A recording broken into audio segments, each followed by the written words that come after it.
So today is January the 29th and I'm down the allotment for the third visit this week, and today is only Wednesday and I've had 3 visits to the allotment, maybe even 4 this past week.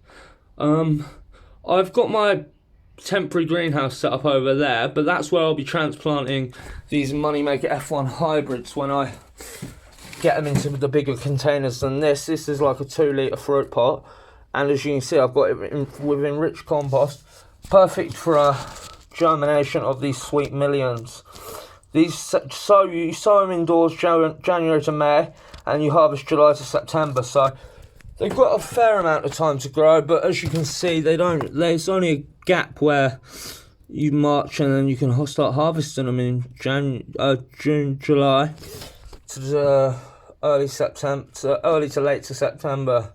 So they're quite good, and I'm going to be doing these indoor in containers. But what I'm mainly going to be doing is starting, like I say, in a 2-litre pot, the Sweet Million F1 hybrids, and then they'll be transplanted outdoors into 5-litre pots into that greenhouse when they get well established and they can adapt to the temperatures of coldness, because in here it is heated and we've kept over 3.5 degrees Celsius overnight with just this little paraffin heater in a 10 by 8 greenhouse.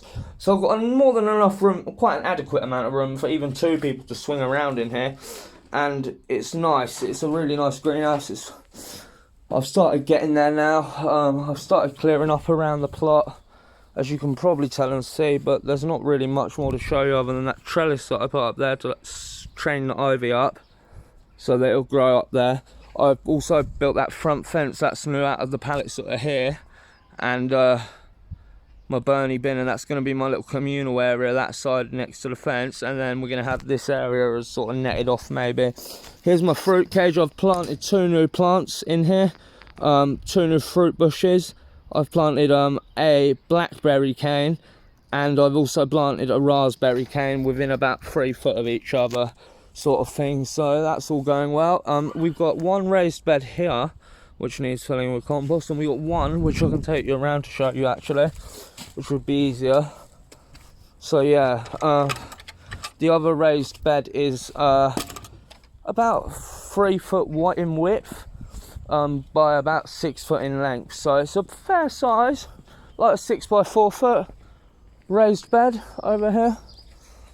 Yeah, that comes out about 4 foot, and it's keeping the greenhouse in place in actual fact, because that greenhouse is fucked, like it's missing bars and everything, and it's still staying in place quite nicely overnight. It hasn't really budged, which I've been very happy about. Obviously last year I had a lot of problems with this greenhouse come the winter. I had to take the sheeting off and put it away, store it,